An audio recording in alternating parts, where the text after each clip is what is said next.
Welcome to the Wally Show podcast. I am Evan, and I am from South San Francisco, California. Thank you. And his mom's right there. California. Say California. Or no dinner. No dinner for you if you don't say California. That is a cute little kid. Oh, and you could hear him like sucking back his saliva for a second there. Oh, it's adorable. I do. I mean, that's one of the things I like about this show is that little kids can listen to it. Because like when you're doing a radio show, typically you're like, oh, we're doing a show for adults and things like that. And you forget that sometimes that there are a ton of kids that listen and that people listen with their kids. And I love the fact that we can actually do a show that kids can listen, like even that young, and it's okay. But we still kind of balance it with like real discussions about life, and we try to be sensitive, to how to handle that kind of stuff with kids. As you will hear later on in the podcast, as we talk about our hot mess segment and the lady that's struggling with pornography in her marriage. Yeah, and if you want to hear the entire conversation on that, you can actually get it now at allwally.com. You can listen to 2 podcasts at once. Exactly. What? Multitask. It's uncut and unedited, kind of. We basically just took the parts out where I sounded dumb. But like the content is all there. So it's heavily edited. Yeah, but it's not really rough though either. Like it's honest, but it's not really rough. Like it's not something that I would not let my daughter listen to, So there you go. That's coming up on the show for you as well. Easter right around the corner for us. I'm not going to be in church this Easter, at least at my church, which I'm kind of bummed about. And I'm not even sure you're going to church at all because I asked you about it and you were kind of like, I'm not sure. I'm not sure. On Easter Sunday morning. Yeah, we're traveling, and so we're going to be in London. And the weird thing is, I think we're going to be in Cambridge or something. There's some place where it's kind of like it's a tribute to like the birth of one of the Christian movements and stuff. And there's some big cathedral there. So my thought is to try and do that on Easter, and I think that would be like really cool. But I don't know what that looks like. Do you have to get tickets? No, I'm not too busy. Do you have to get tickets? Or like, are there thousands of people that show up to this thing? I have no idea because I don't know. But I want to try to get there to be part of that cathedral for at least some of it. At least walk in at the end of it, like where I know what happens. So you can't do the entire service. Yeah. Interesting. Yeah, I know. I'm letting my vacation get in the way of that. Yeah. When are you going? We're thinking of going Friday or Saturday That night. doesn't count. Yes, it does. It's Easter Sunday. There's counts. a reason God called it Easter Sunday. He did? He did. He called it Easter Sunday. But he never called it Easter Friday. But because our church, that's what they're encouraging people to do, so that there's room for guests on Sunday morning. See, I'm being a good Christian. I know. I hate the fact that we have to do that. Well, I mean, it makes sense because if you're a guest going to church, maybe for the first time or the first time in years or the first time in a year, if you show up on a Sunday and there's no seat, you're not going to stay. I want to stay. Bail. And so I want to make sure to honor that and go ahead of time so that people on Sunday morning can have a seat. And it is weird because it doesn't matter the day you go, honestly. But to me, like Easter Sunday was always that tradition. And so you fight that tradition to do what's right for somebody else. And I wish we'd just have a bigger building where it didn't matter. But our church has like grown, and we've outgrown 2 places already. So, I guess that's a good problem to have, but it's frustrating when you go there. It causes complications. But I will say the selfish part of me is a little excited about going the night before because then I get an extra day to sleep in this weekend. Yeah, I've gone to church on a Saturday before, and while it felt weird, like the next day when I got up, I'm like, I understand why people don't go to church. I had this whole morning on Sunday. I sat outside on my back porch and was just enjoying nature. And I never do that. I never ever do that, not even on a Saturday. But for some reason on a Sunday morning, having a cup of coffee sitting outside was like, this is how it's supposed to be. I love night church because then you can go to dinner with people afterwards. It's a lot more social and laid back, and people hang around longer to just talk. And we looked for that when we were house or church shopping and couldn't find any in the area. At the time. That did did the weekend or night services. We always do lunch after church on Sunday. So like Becca goes and we save her a seat. She's always late. And then that's not true. Most of the time she's late. Most of the time. How are you late? Because you leave at the same place at the same time. No, late to church. Late to church. Oh, late to church. Yeah, and so we go to lunch with her and with this other family of our friends of ours, and I look forward to that. I think it's fun. Like I enjoy lunch after church. Only church. Social interaction that he gets. Yes, that's exactly it. She just cracked herself up.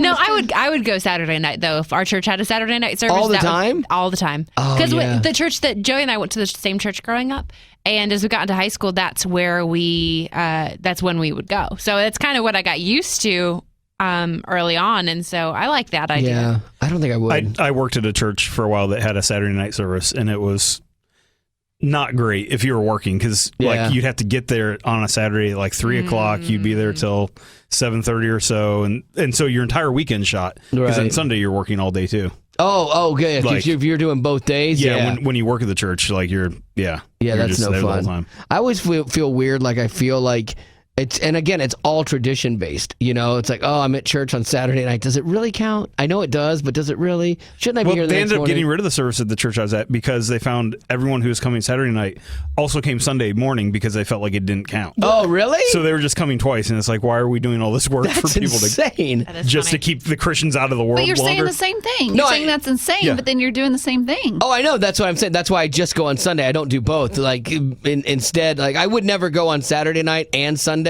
I would never do that because that's twice. Well, I guess ultimately to God, it doesn't matter what day you go on. But but sometimes people do think that. So we were talking about Easter. Yes, I'm judgmental. We were talking about Easter. And there was a study that came out that ranked the 100 biggest cities in the U.S. as the best place to spend Easter and the worst place to spend Easter. What? Yeah, that's a really weird kind of list to me. And they based it on things like the percentage of population that's Christian, the number of churches per capita, brunch spots, that's important for Easter, chocolate and flower shops, number of Easter egg hunts, and weather forecasts. That determines your best chance at celebrating Easter like with a success. And so some of the top, where do you think the top place would be? Somewhere in the South. Okay. For sure. I'm going to Florida. say Texas. Texas, okay. Betty says Florida. Hawaii. Lots of flowers, good weather. It's Hawaii. Yeah, there is that. No, actually. One of you got one of the answers right. Betty actually got the worst city in the Florida? the worst state, but the Hialeah, Florida is the worst city to celebrate Easter in for some reason. Pittsburgh, Pennsylvania was the number one. I know. Whoever goes to Pittsburgh. I don't see that as a churched area. No. A, and B, the weather isn't any better at this time of year. Brunch and Easter egg hunt was probably what put this thing over the top. I have no idea. Yeah. But they were number one, followed by St. Louis, Missouri. Orlando, Florida was number 3. Cincinnati representing Ohio. Zach. A little bit of Alabama, Georgia. Let me see, Washington, D.C. Honolulu did make the list, but it was like number 9.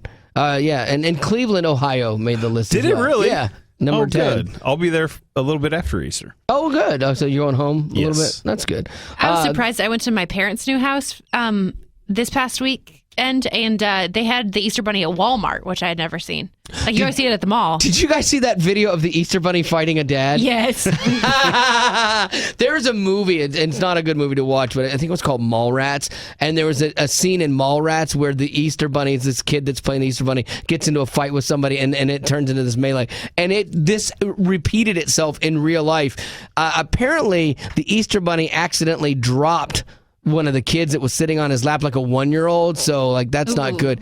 But I don't know what then sparked it, because I would have been more concerned about my kid. So I don't know if the Easter Bunny did not show remorse and maybe the dad got mad. Can't read its face. Yeah, I don't know. Yeah, he's like, you have that still silly smile on your face.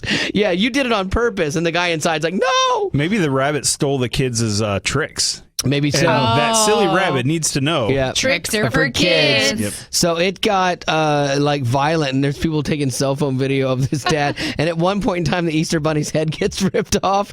And then it was funny because they separated them and they got everybody like apart and calmed down. But then the Easter Bunny throws off his gloves like a hockey player and goes back at it again. Good grief. Yeah. I just don't know if I believe all that stuff is real. This one, the video looked real because of like all, Sure. but I don't know. It's possible. I have not seen anything since then that said it wasn't. Usually that stuff comes out pretty quickly that it was a hoax. I don't believe humanity's that far lost, but I'm I sure don't know. it is. I'll tell you one that was real. My dad got Your dad beat up Santa? No, his dad, my grandpa, went out and pretended that he shot the Easter Bunny in front of him and his siblings. Yeah, humanity is that far gone. My grandpa had a twisted sense of humor. And you inherited that, which is awesome. So there you go. That is your list of the best places. The ones that came in worst, Laredo, Texas. So you said Texas for good. It's too hot. They were down in the bottom. Nevada, Las Vegas. Then a bunch of Californias. Los Angeles, Santa Ana, Stockton, San Jose, and San Bernardino. That's 5 all in California of the worst place to celebrate Easter.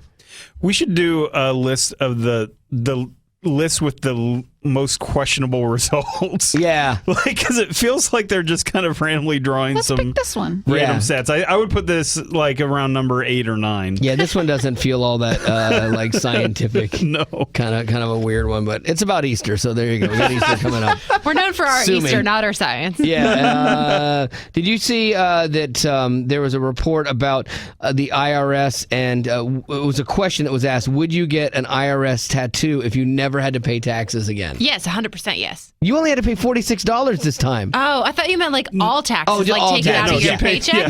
Yeah, it is all Yeah. taxes. That's how they confuse you. They Yeah. make you think, oh, they're giving me money this year. Zach, would you get an IRS tattoo to never pay taxes? Depends how big and where. Let's say a face tattoo. Nope. Okay. I'd still do it. Well, I mean, you're talking a third of your income. I mean, yeah, That's- for the rest of your life. But you're also, you know what? I think we do need to pay into the system that provides us our freedom. And as a good patriot, a good American, I think I would blah, blah, continue to pay. blah. I would love to pay 10%. I'd like to be like that 10%, like flat that flat tax? tax. Yeah, I would be up for that.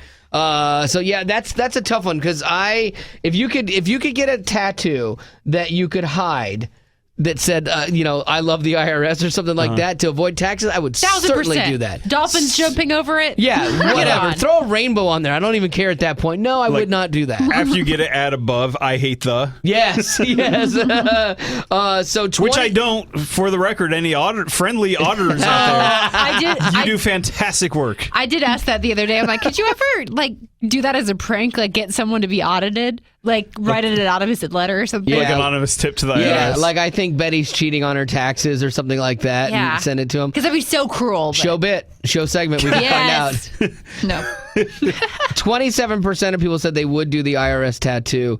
What about moving to a different country? I would do that. Yeah.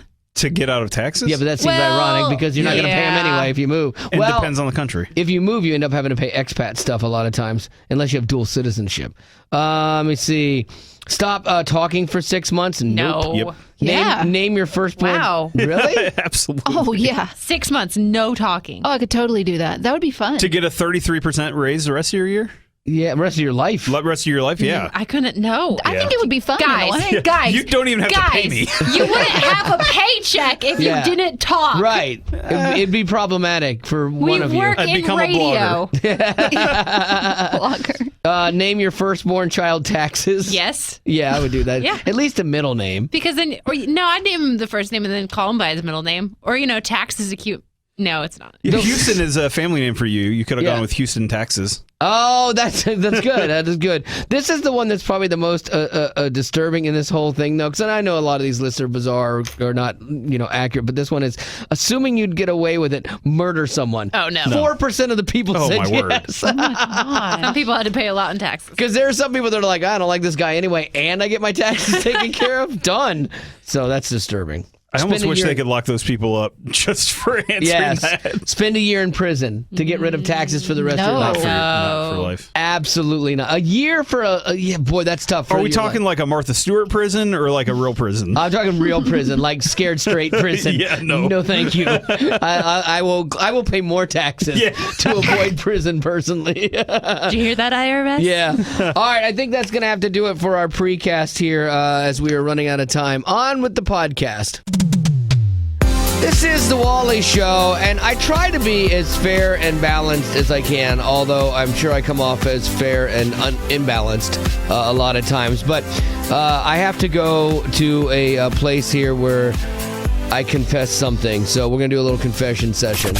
This is a safe place. Feel free sharing our feelings. Think you're a mess? What, I thought we were in the trust tree in the nest, are we not? We are. It's a confession session. Okay, so a few weeks ago or months ago, I forget what it was, we were talking about going to lunch and with the show, and Becca had 20 chicken McNuggets. She ordered the 20-pack and ate them, and I thought she was taking part of them home because it just seemed like a lot of nuggets to me for a human being. Are we really revisiting this? We're coming back to this. Okay. Bear with me. And so I was like, wow, that's a lot of nuggets. And so I was shocked, and then, people thought I was fat-shaming her or things like that, which I wasn't. If Zach had 20 nuggets, I would have thought, that's a lot of nuggets. Yeah, it's a lot of nuggets. And so yesterday, somebody put a pack of Peeps on my desk, a pack of 12 Peeps on my desk, and I hadn't had anything to eat all day. I think my sugar was a little low. I was in desperate need of help. I was crashing, and so I opened the package, and I had one Peep, and that was really good. There was 12, and another Peep led to another Peep. Pretty soon, I'm just in this pile of sugar and marshmallow, eating my feelings, and I realized I'd eaten almost that entire pack of Peeps in one sitting. In a short sitting, because I looked over about 20 minutes after we got into the office, and there were 4 Peeps left. Yeah. And I assumed maybe they were from the week before, Nope. and you've had like a Peep a day. No, not a Peep a day. No, okay. I was going a Peep a minute for a while. It was pretty quick. Betty Rock did come in and help me eat a couple Peeps, which I'm thankful for. But out of that 12, I think you had 2. Mm-hmm. So I had 10. I ate 10 Peeps in probably under 10 minutes. Yeah. That's amazing. Okay. Well, is anybody shocked by that? Does that seem No. Does it seem like a lot of Peeps though in one sitting and so quickly? Oh, yes. For a normal person, yes. Okay. For you that can eat sugar like it's sugar. oxygen. Right. It's not a problem. So here's what I want to do. Real quickly, kind of like a 5 calls it kind of thing. Which is worse? 10 Peeps or 20 nuggets? You make the call. I thought this was going to end up as an apology, but I'm seeing now where I never get my not. hopes up, Betty. I Never. don't feel bad. I still don't think I did anything wrong that day. But I'm just curious, which is worse, eating 20 McNuggets in one sitting at lunch or 10 Peeps in 10 minutes? Why do you need this justification? I'm doing this for Becca. This is for Becca because I know this isn't going to go my way. Let it go. No, this is not going to go my way. You know this. If anyone has a chance to turn on me, people will always turn on me. So this is to make you feel better. That's what I'm doing here. And I would like to 'Cause remind I'm a people giver. that my 20 nuggets were for lunch, Right. a meal that I needed substance for. Right. And your Peeps were just a mid-breakfast I hadn't snack. had. You had Skittles. In fairness, I hadn't had breakfast. That was my breakfast. Peeps were my breakfast, and they say breakfast is the most important meal of the day. So I started off. Peeps do not qualify. You basically had Lucky Charms, just without the cardboard kind of stuff. They weren't stale. That's the other thing, like the marshmallows. So, all right, let's go. 877-91-WALLY is the number. It's very easy. All you got to do is say Peep or Nugget. Which is worse to eat? 10 Peeps in 10 minutes or 20 nuggets for lunch? 877-91-WALLY is the number. This is a safe place. Feel free sharing our feelings. Think you're a mess? What, I thought we were in the trust tree in the nest, are we not? We are. It's a confession session. This is the Wally Show. 5 calls it. So we're trying to decide here which was worse, Becca eating 20 nuggets at one sitting or me having 10 Peeps in 10 minutes. Peep or Nugget? What do you say? Definitely Peep. See, Becca was all upset. Why are we going back to this? I'm telling you, this is going to vindicate you, Becca. So thank you. I appreciate that. Thanks. All right, Peep or Nugget? Which is worse? The Peeps are way worse. At least the nuggets have protein. Oh, Exactly. There is no more nutritional value in a nugget than in a Peep. Really? There's no way. Really? There's no way. Except the people give you diabetes versus the nugget won't. But what a delicious way to get diabetes. All right, so 2 for Peeps. All right, Peep or Nugget, which is worse? 10 Peeps in 10 minutes or 20 nuggets during lunch? Which is worse, Wally fat shaming in the first place or bringing it up a second time today? You know what? I don't think either was bad. All just conversations. I'll go with the Peeps, just the same Wally. Did I not tell you? Did I not tell you that's how this was going to go? Peep or Nugget, what do you say? Peeps are just gross. Like, they're not even good. Oh, I disagree with you on that. Even Betty will disagree with you on that. They are pretty good. Yeah, But yeah. are nuggets good, Betty? They're better for you. Mm-hmm. Nuggets are good. I think you're really arguing like like which is better for you, and neither are probably good for you at all. Oh, no. But we got you no, down, neither are peeps. good for you at all. All right, let's see if we can get a clean sweep here to vindicate Becca. Dusty, 5 calls it. You're the final person. Peeps or nuggets? Which is worse? Okay, so I'm assuming the nuggets are from McDonald's.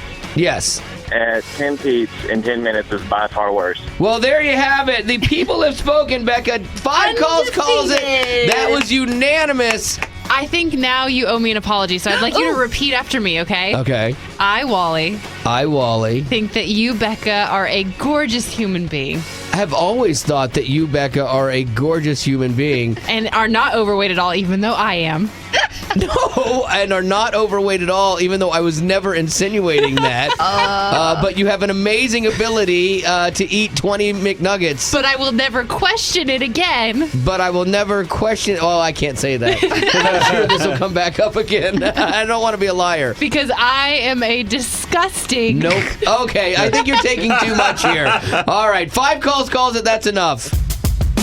This is the Wally Show, and we're coming up on Easter, but prior to that, Fox did a live version of The Passion, basically the story of the death of Jesus and his resurrection, and they had all these celebrities singing different songs and stuff, and what was interesting was they were using like mainstream songs that, you know, the vast majority of people know to tell the story about Jesus and faith. I actually think that's a really cool thing because it's a great way to bring people into the story that either they've heard a million times and don't think twice about, or because like maybe they're hearing it for the first time and this was the entry point to it for them. And I thought, wow, that's kind of cool. And the ratings weren't horrible. Like if you look at The Bachelor, the finale where Ben proposed to Lauren, that drew in, I think, 9.6 million. So that's not bad, but that was only number 9 in the ratings even. So that didn't perform like it wasn't number 1. It wasn't huge.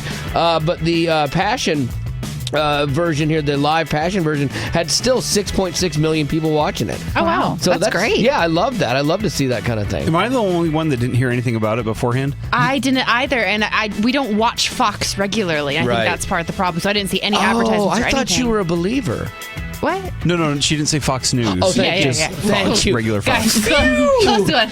Ooh, that was yikes. My salvation was in question for Yes, a it second. was. There wasn't a lot of hype about it. That's the weird thing. Normally when they do, like they did Grease and they hyped Grease up and there were shows about the making of it and things like that prior to. This one flew under the radar. Like I saw it on Facebook before I ever, and that was like when it was already over. Yeah, so to have 6.6 million people tune in and hear the story of Jesus, and I know some people could say, well, it wasn't told by Chris Tomlin and Casting Crowns and using Christian songs, but it was awesome. Like they had Chris Daughtry, he played Judas, and he did the song Demons by Imagine Dragons, right? Yes. Is that it? Yeah, here's that.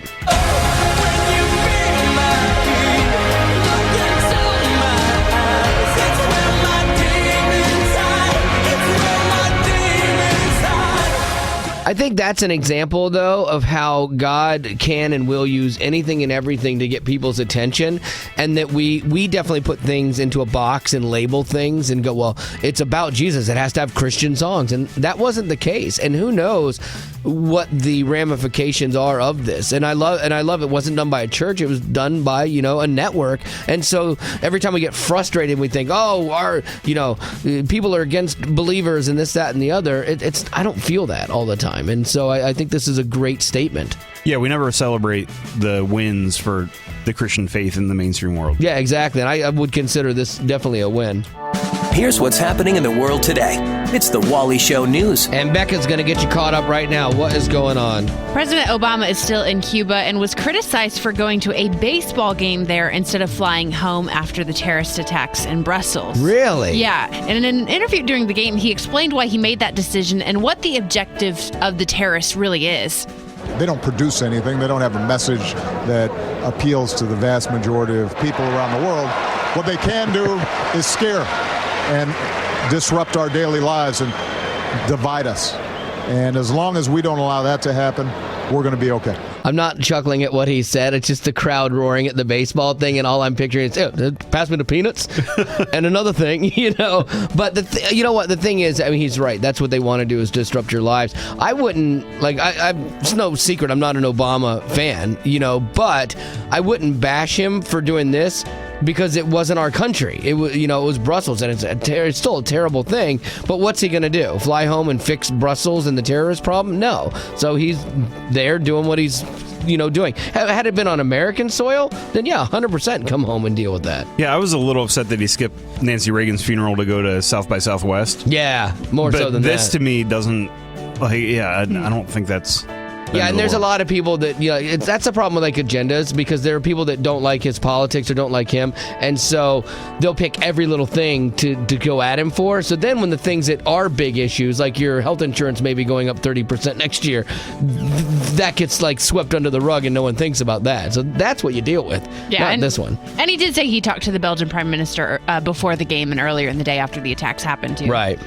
Yesterday, a few more states held primaries, and there was a very sad outcome in one of them. In Arizona, Kasich started the night trailing Marco Rubio, who dropped out last week. That does not bode well for your candidacy.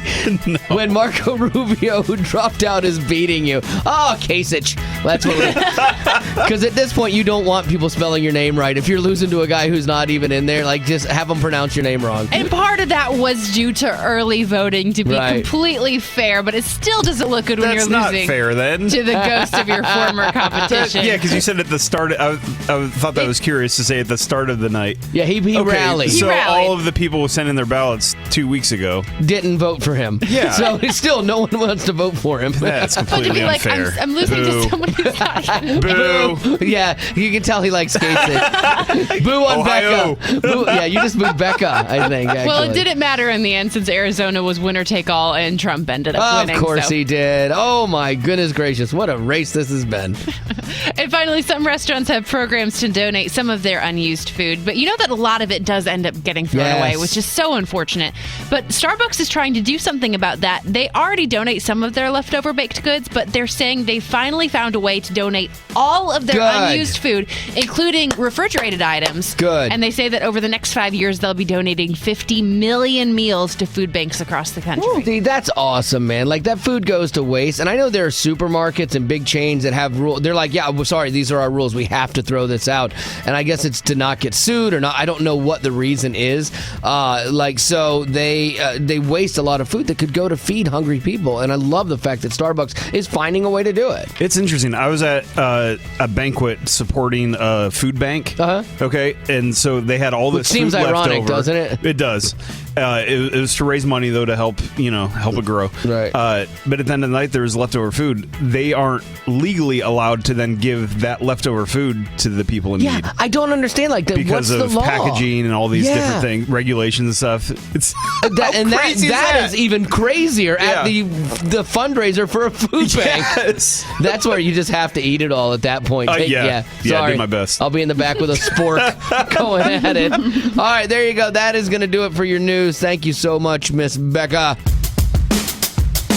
This is the Wally Show, and there's an interesting show coming up on, I think, National Geographic, and it's called The Story of God, and it will be hosted by none other than Morgan Freeman. Oh. Yeah, that makes sense. The guy who played God. Yeah, in Evan Almighty, and he has a great voice for, voiceover and stuff, but he does a show, Through the Wormhole, and, he's always done these shows that are looking for answers to life, and because I don't believe he's a believer, the things I've heard that he's not, but it's interesting. He's going to be hosting this 6-part global television series, and it begins April 3rd. And it's just interesting. It's the big question: who is God? Where did he come from? How does evil happen? What happens when we die? A lot of questions that people have regardless of their faith. This is like, as humans, we have. And so they're kind of delving into that. And it seeks to understand religion, how it's evolved throughout the course of civilization, and how it's even shaped society, and even the similarities within the different faiths. Even the ones you think are in direct opposition, such as us and Islam, there are similarities in it, which is kind of crazy. But it's one of those things that I think this is a great thing to learn about other world religions, to know what they believe, because I don't believe it weakens our faith at all. I think it actually strengthens our faith because ours is different for so many reasons. Yeah, one of my classes in college, at a Christian college, we had to take 4 different core Christianity courses, and one of them was other world religions and kind of just how it mirrors Christianity even in some instances. And it was really interesting, and I think it is good to know how others believe so you can better talk to them too. Well, like the other day we were talking about Islam, and I was like, I just don't understand where this deep-seated hate comes from. Like, I don't care how they believe. I don't want to harm anybody that doesn't believe like I do. So why is that not the same for us? And somebody had emailed me, Brian, he's like, yeah, we're going through a series in church, and what they had come away with, and I'll have to do my own research, but what they had come away with is that in the Muslim society, in Islam, there's no assured acceptance by God on Judgment Day. It's all works based, so you're constantly working your way to heaven. Am I good enough? And then you could get there and it might not be good enough, but the only way to assure your place in eternity in that religion is martyrdom. And so, if I'm unsure and I'm radicalized, why not? This covers me. And so it's the complete opposite of where we're at, where it's not works based. It's by grace are you saved, and that God will save you regardless of your past, and we're not constantly trying to earn his love, which is the amazing part of our faith. So it might be something you want to check out, and this one is probably going to go a little deeper than Evan Almighty, which Morgan Freeman played God. But there's one clip from Evan Almighty that I absolutely love, and it's become part of my thinking. Like, it's crazy from a movie, but it's become part of my thinking about how God handles us in different situations. If someone prays for patience, do you think God gives them patience? Or does he give them the opportunity to be patient? If they prayed for courage, does God give them courage, or does he give them opportunities to be courageous? If someone prayed for the family to be closer, do you think God zaps them with warm, fuzzy feelings? Or does he give them opportunities to love each other? Yeah, I'd never thought of it like that before, and it took that silly movie. So what you do is you watch Evan Almighty as a prep for the story of God that's going to be Sunday, April 3rd.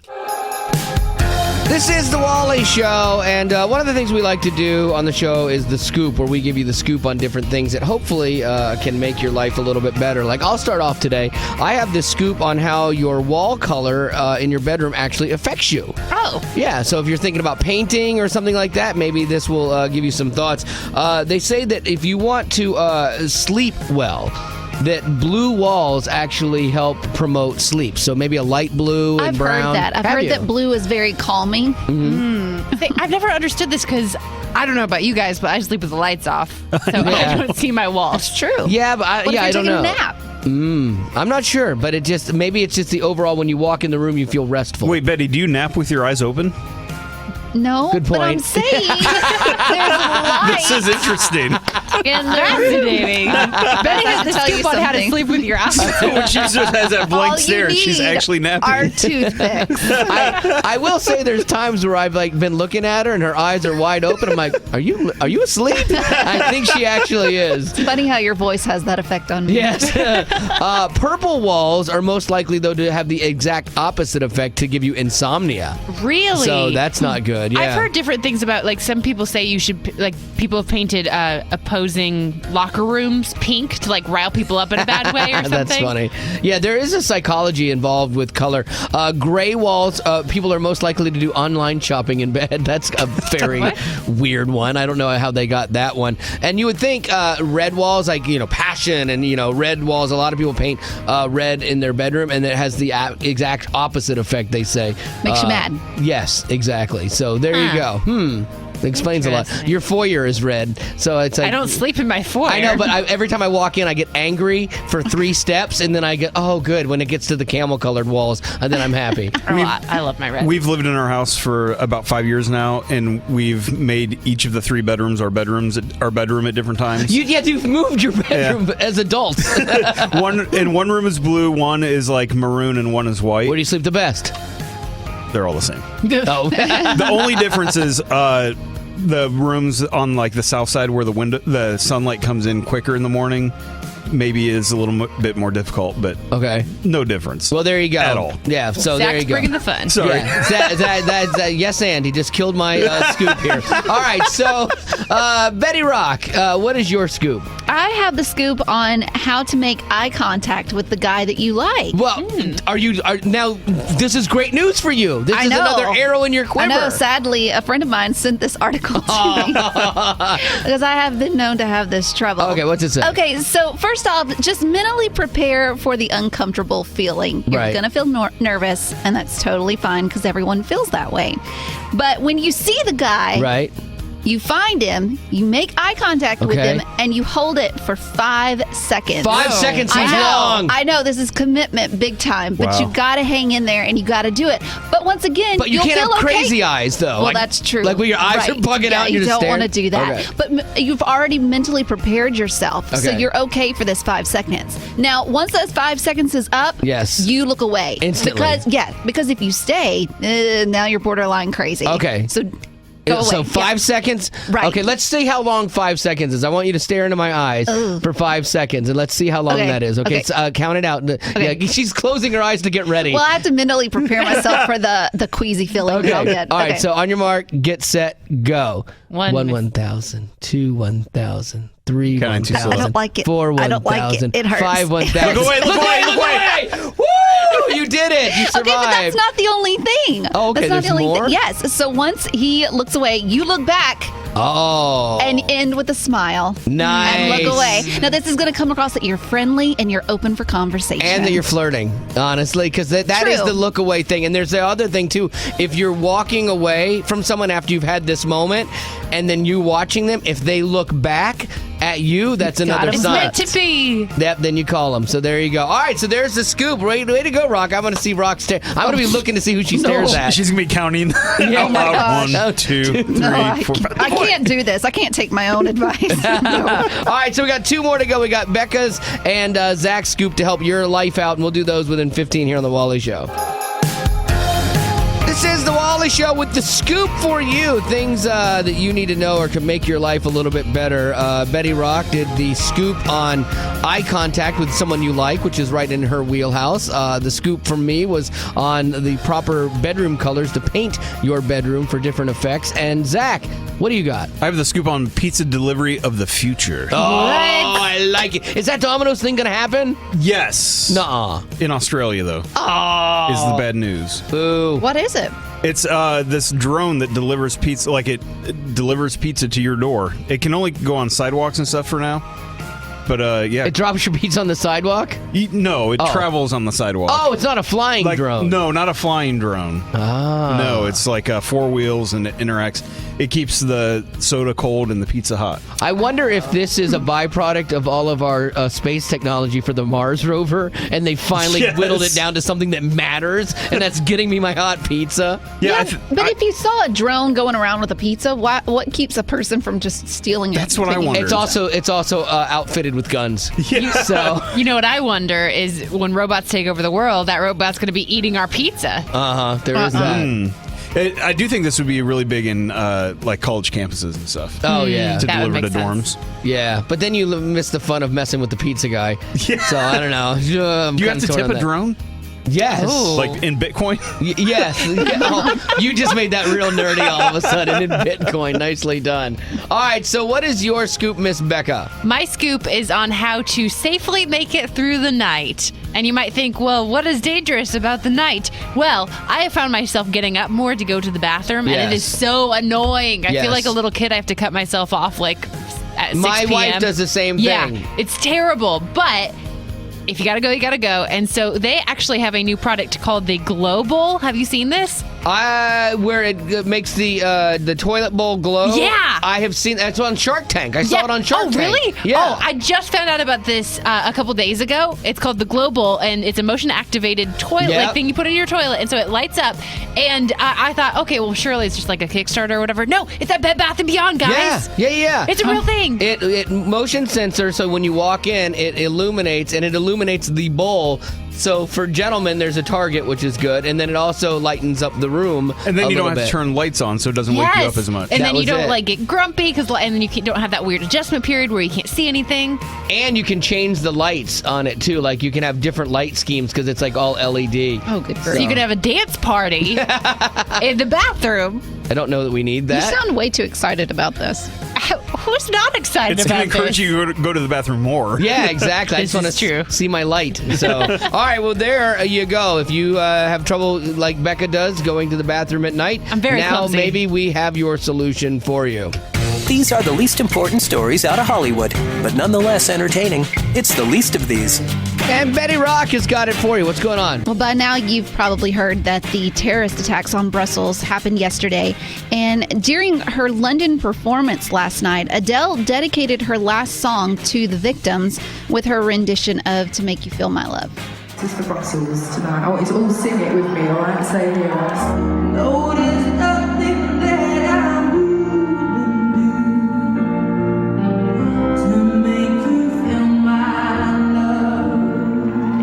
Yeah, Brussels isn't that far from London either. I mean, all those countries are so connected over there. We were talking about this yesterday. What? I'm laughing because you mentioned two cities and said those countries are so. But I'm switching gears to those countries because we were talking about this yesterday at how we're kind of isolated here by water and oceans, but all the countries are very connected over there, and getting from country to country is a little bit easier. So, I mean, they've been dealing with terrorist problems on their home soil, I think, longer than we have, for sure, and it's a very difficult place, and so it's sad, and so it's nice to see people being mindful, even though it wasn't in their country, being mindful of the people that suffered their losses in Brussels. Well, Justin Bieber announced on his Instagram last night that he will be canceling all meet and greets for the rest of his tour. What? A lot of brokenhearted people. Oh, there are some girls that are crying right now. Yes, but he explained on his Instagram that I want to make people smile, but I always leave feeling mentally and emotionally exhausted to the point of depression. The pressure of meeting people's expectations is so much for me to handle. I understand that. I totally get that. Yeah.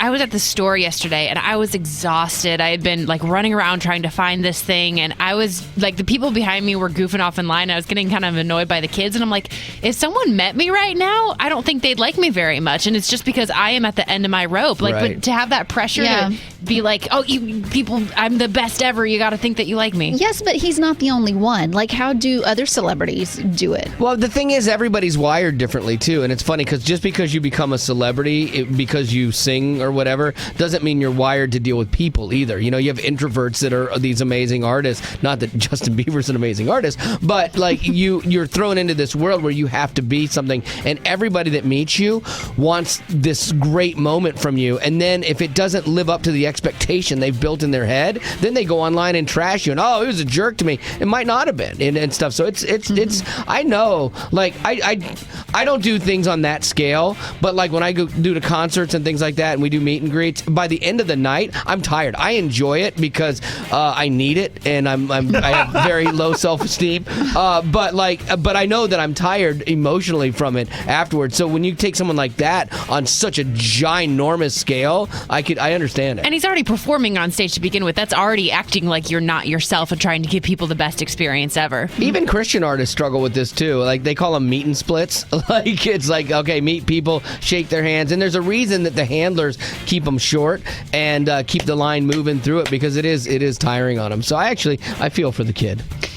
Hanson's song "Mbop."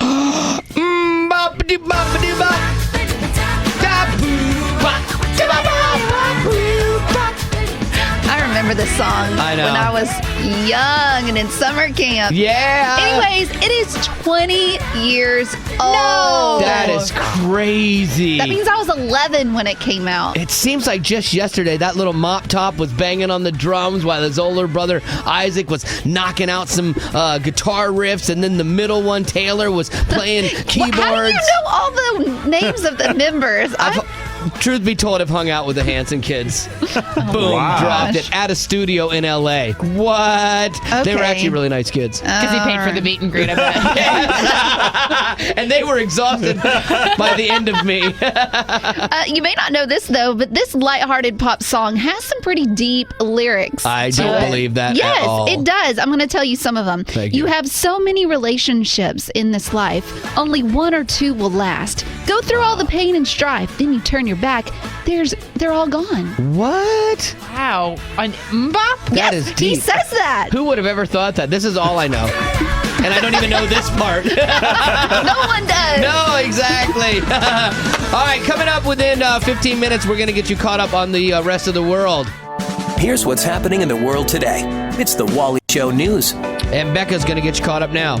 Investigators in Belgium have ID'd attackers from yesterday's terrorism in Brussels. Two of them were brothers who were known to cops for organized crime, but not for terrorism. They both died in the bombings. Authorities have captured a third man who they believe may be the only surviving terrorist from the attack, but they're not quite sure yet as they continue the investigation.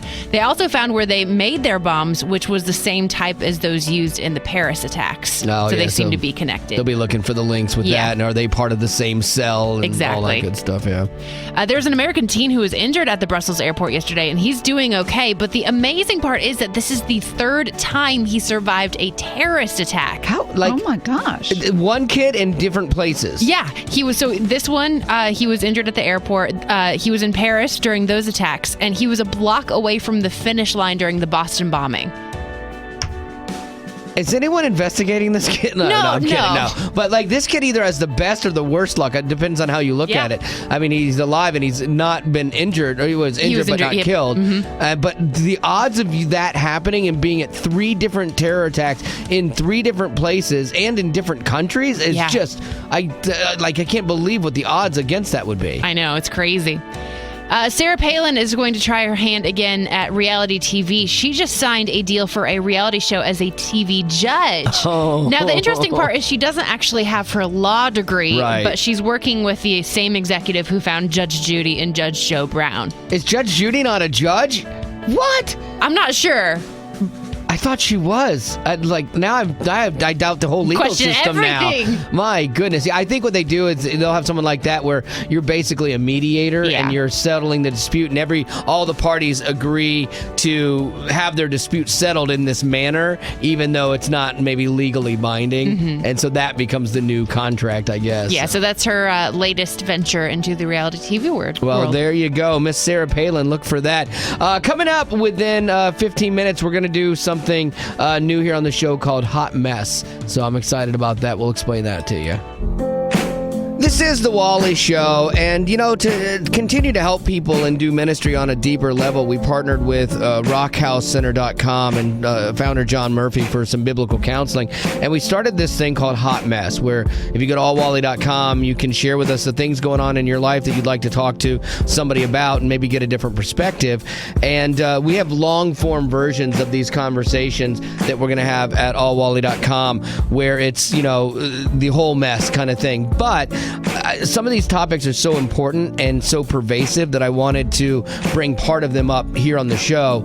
And I'll give you the forewarning. This is kind of an adult conversation, but we'll handle it, with tact, if you have kids. But it's one of those things that I think there are a lot of people that are dealing with this. And Nancy reached out to us for a little help rebuilding her marriage after her husband's confession of a pornography addiction.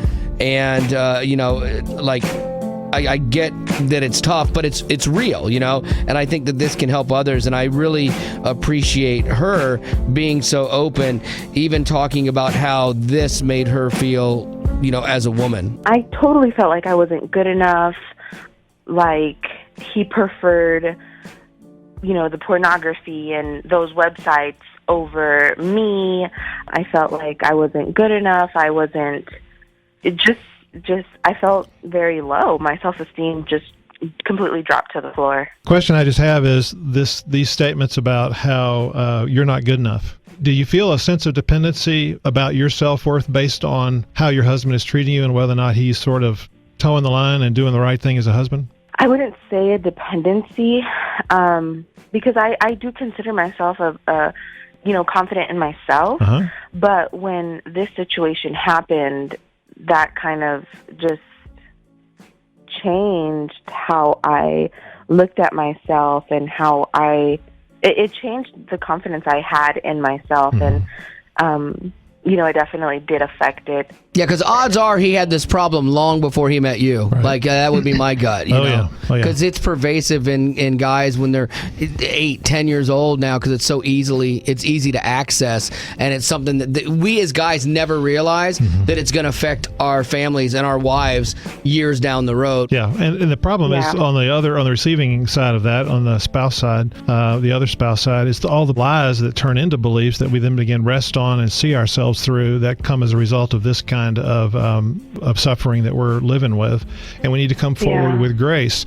I'm not letting him off the hook. Don't hear me say She's that. like, wait a minute. Not letting him off the hook. But how all this makes you feel is a lot has to do with your sensitivity. So you want to get yourself healed up so you can be at the place you want to be in this situation. And I love that perspective. Like, I hadn't thought of that before. And John Murphy continues to give her some really good advice, like about redemption and the role that empathy actually plays in rebuilding your marriage when there's been this kind of transgression. And we'll get to that within 15 minutes here on The Wally Show.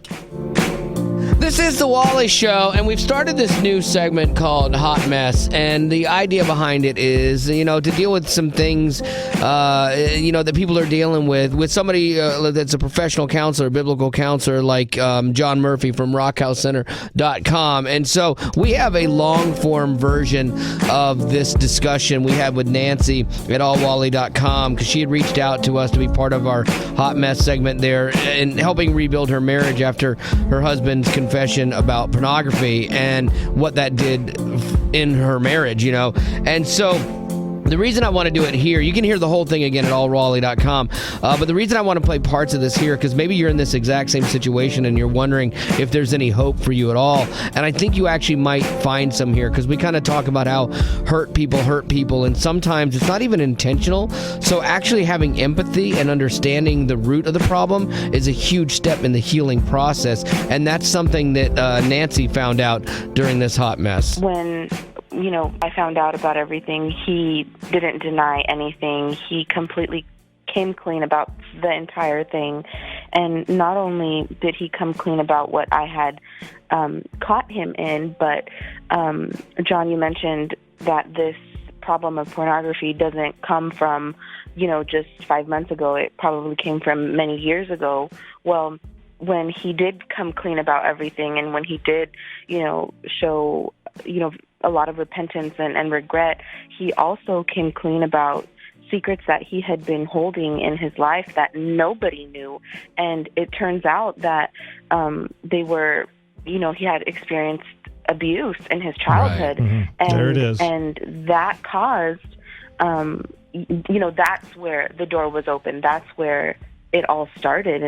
And this was 10, 15 years ago. Right. It might be crazy to say that you're lucky in some ways in this, because there are a lot of people that their husband is not repentant. They don't see where it's wrong, and they've got a much longer road to healing, but at least he's in that place where he realizes he's hurt you. And now, like, I'm curious, John, from your perspective, as you try to put a marriage together, back together through this, like, he has to be transparent, I would think, in this, and like go over the top at kind of proving that he's repentant and follow some rules or something, or maybe this is bad advice, but then at some point in time, she has to then move on from that and realize that he doesn't have to pay for this sin the rest of his life. Is that accurate, or am I crazy? Oh, sure. I think there's a lot to what you're saying I completely agree with. Yeah, he's going to have to pursue his own healing. I think the perspective that we need to have is that he is a human and he could fail. So what will happen is that over time, if he can heal his heart, because people don't do self-destructive things when their heart is at peace. So he's got some things that are eating at him. A wonderful thing that I love about what you've said, Nancy, is that he came clean and started to share and open open up. So he's brought light into things that he has suffered under for years. So that is a huge statement of humility and transparency, which will facilitate his healing. So there's a lot of reason to have hope there. And again, if you want to go deeper, you can check out the whole conversation at allwally.com. But, maybe this issue is not one that you're struggling with in your life, and that's great. That's a good thing. But don't go anywhere, because there is some knowledge that's going to get dropped that can help you regardless of where you're at. Because there was something that we talked about that caught me by surprise. I'm like, oh my goodness, that's really beneficial to me and in my life. And we'll go through that on our Hot Mess segment with John Murphy, the founder of RockHouseCenter.com, here within 15 minutes. This is the Wally Show, and this is our Hot Mess here. It's a brand new segment, little therapy on the radio, and you can hear the whole thing at allwally.com. But I'm really appreciative of Nancy coming on and being so honest and talking about, her life and the problems in her marriage and stuff, and being part of our first Hot Mess segment. That's cool.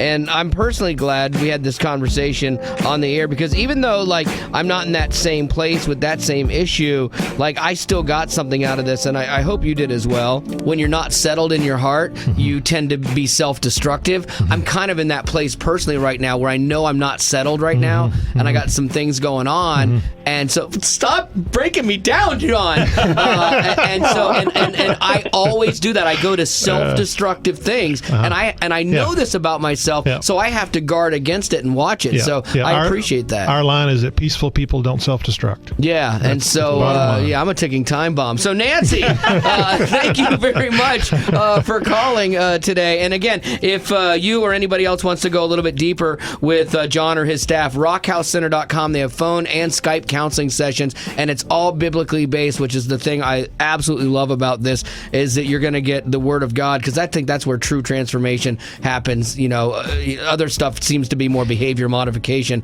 and this is transformation. So there you go. You can use that on your website too, John. I got the quote right here. I'm writing it down. Fantastic. Writing it down. So again, if you want to hear the whole conversation, allwally.com, or if you'd like to actually sign up to be on one of our future segments of Hot Mess, you can do that at allwally.com as well.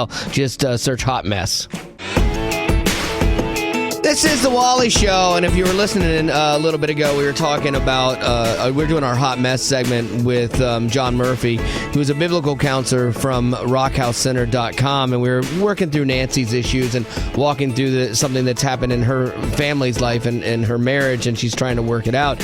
And so everybody's at a different place, and I love the fact that people who listen to the show, they're not always even believers yet, and that's great. That's what we want, is, people that have questions. And so if you're one of those people that's like, oh, Bible schmibel, what is that? How is that going to help me? Maybe this will give you a little bit of insight into something that you're dealing with. That old cliche, time heals all wounds. And this kind of goes back to what we were talking about with Nancy and her situation. But there's a scientific study that shows that that's not true.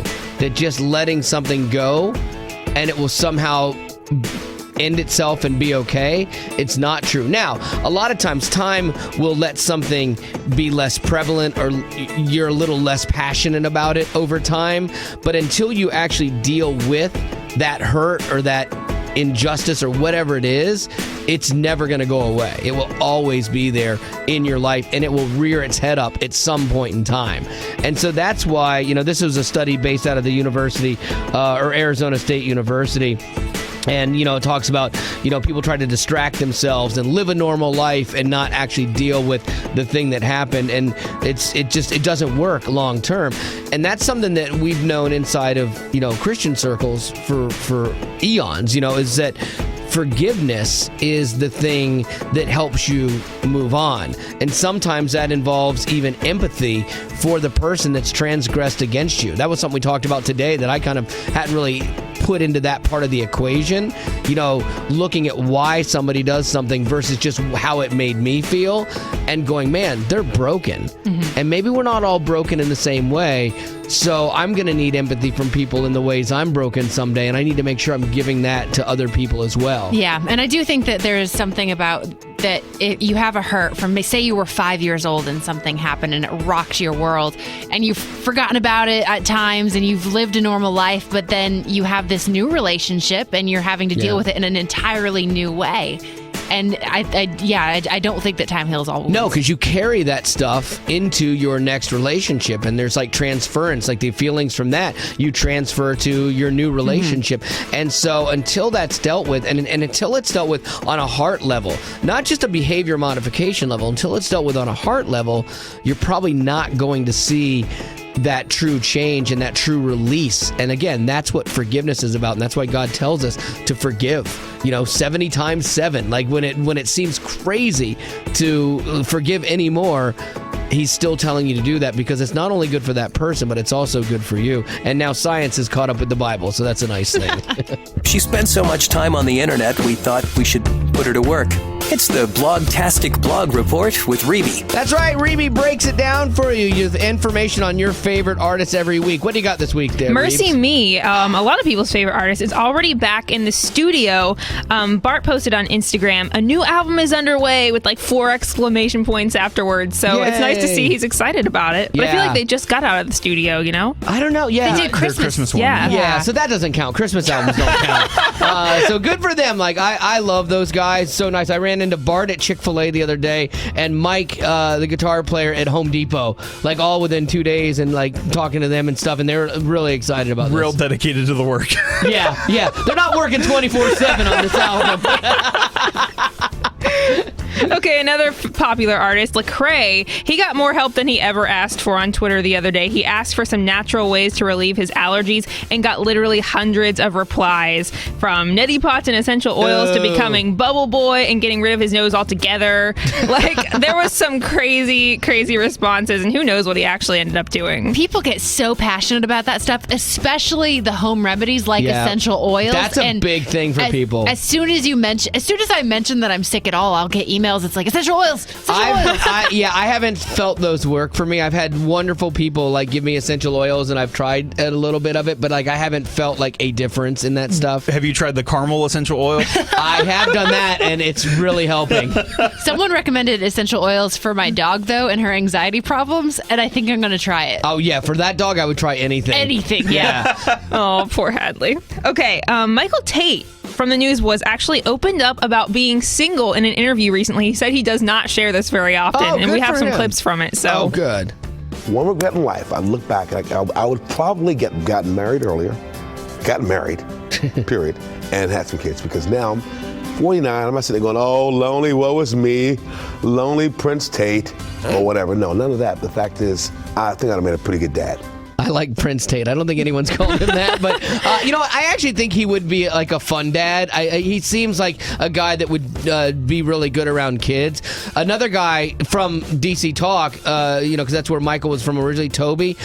Toby is so great with kids. Like it's amazing to watch him with kids, and even like with my daughter and stuff, he's so cool with them. So I think Tate would have made a good dad. But I guess that's a regret when your career takes your entire life. There's not balance there. Right. And then, actually, he said hanging out with Toby made him start thinking about this earlier in the interview. And then he also said his mom gave him some advice that he kind of, I don't know if he wished he didn't follow it. Listen to this clip. My mom always said, honey, don't marry the one you can live with. Marry the one you can't live without. And there's lots of those girls I've met in the past I could live without. So it's like, okay, that's good. Yeah, how many crazy women have you avoided there, Michael? I'd love to see that list, actually. And yeah, if you're one of those ladies, you're like, oh. Wait a second. Yeah, if you ever dated Michael Tate, you just found out he can live without you. Yeah. And then last but not least, he actually gives a good point about healthy relationships in the interview as well.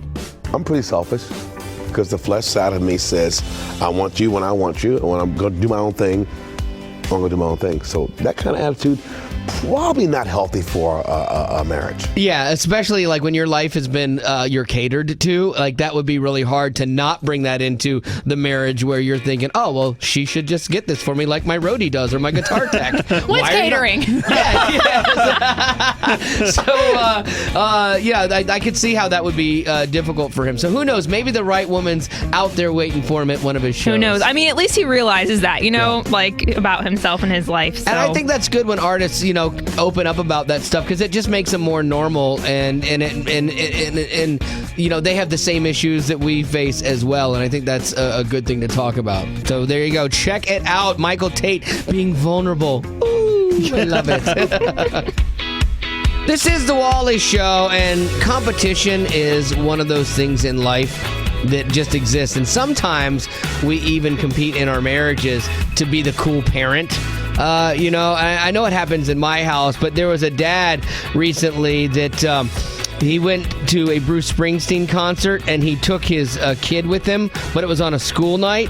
And so the kid held up a sign for Bruce Springsteen, said, "I'll be late to school tomorrow. Please sign my note." How awesome is that? Yeah, so Bruce Springsteen brings the kid and his dad back after the show 3.5 hours later on a school night.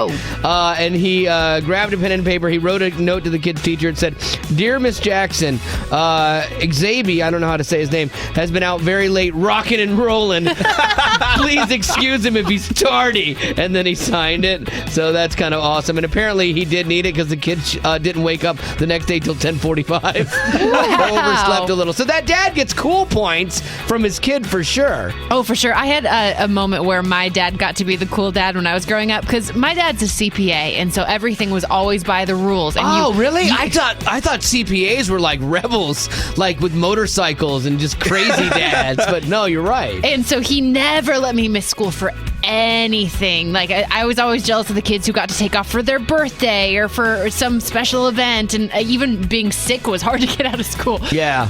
But the year the White Sox, the baseball team, won the World Series, they did a tour of the World Series trophy. And so he pulled me out of school to go with him to see the trophy, which was a really big deal for me. But that's great. And you remember that to this day. Yeah. And it's something you loved about your dad. Yeah, he was the cool dad that day. Yeah, and there's nothing wrong with that. I think you need those cool dad moments or cool mom moments. Mine was one time was a little bit simpler than that. My wife gets uptight about how loud my daughter and I sometimes are in the house, or making a mess is a big deal to her in the kitchen. And we were doing ice cream sundaes, and I started to pretend like I was gonna shoot the whipped cream all over Haley, and she's like, "Oh my gosh, can you just shoot it straight into my mouth out of the can?" And I'm like, "Yeah." And my wife's like, "Don't do that." And it's coming all out of her mouth. It was awesome. But it's something that she'll always remember, and she'll probably do that with her kids one day. And it was a great moment for she and I to share. So I'm curious for you, what is that time that you've been the cool parent? 877-91-WALLY is the number. If you got a cool parent story, 877-91-WALLY is the number. Or maybe you've got a memory of a time when your parent was cool. We can take that as well. 877-91-WALLY if you got one. This is the Wally Show, and at homes all across America, there's always that debate of who is the cool parent. And like, my wife thinks that it's me, because sometimes she has to do all the do your homework, pick up your laundry, take a shower for our daughter, and I'm the one that just has whipped cream fights with her after we're making sundaes. So when is the time, Annie, that you've been the cool parent? Okay, well, it wasn't me. It was my mom. Oh, and cool. When my sister and I were in school, she checked us out of school to go see the premiere of Star Trek II, The Wrath of Khan. Oh, really? But see, again, these are those moments that I know education is important and all of that good stuff, but this is what you remember. Like what you would have learned in math that day, I'm sure you made up the next day, and it hasn't held you back. Do you have a career? Actually, I went on to become a teacher. Oh, there you go. There's some irony. This is the Wally Show, and I'm sure this kid whose dad took him to a Springsteen concert on a school night, got him home late, but got the boss to sign a note to his teacher for being late. He got cool dad points. So what is the time that you've been a cool mom or dad? Well, my oldest son had been being bullied at school, and he had enough, and so he told the kids if they didn't stop, he was going to call them a name. Well, he got suspended for one day just because he told the kids he was going to call them a name. It is weird how, like, the kid that's being victimized then all of a sudden can become the bully in the system, and then they get punished. Like, what just happened here? So I was like, you know what? No, you're not in trouble. So I took him that day that he was suspended, and I took him to his favorite pizza place to have some pizza.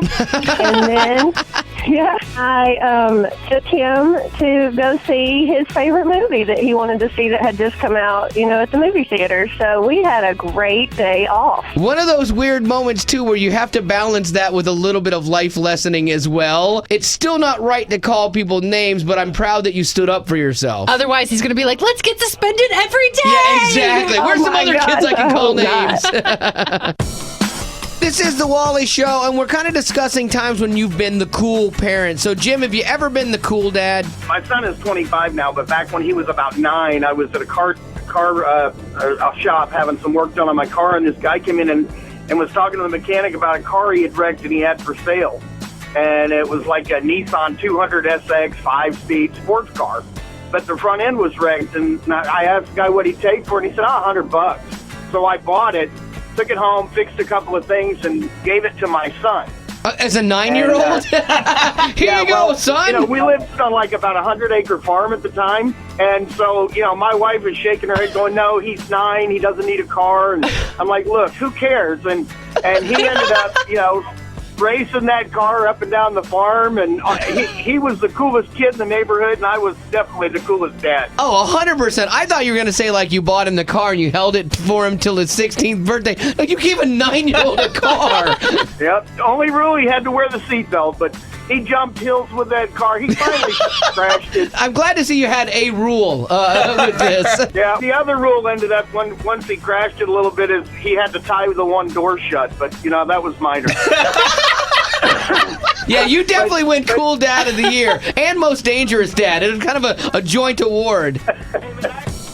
This is the Wally Show, and there was this guy who took his kid out of school in order to take him to a Bruce Springsteen show, and then got Bruce Springsteen to write an excuse note for his son the next day, which, that's cool dad move right there. So, Cindy, have you ever been the cool parent? I'm a cool grandparent. So you're a cool grandparent. Okay, what makes you a cool grandparent? And why did it skip a generation and you totally hosed your kid? Because there's a point where your kids are like, why weren't you this cool with me?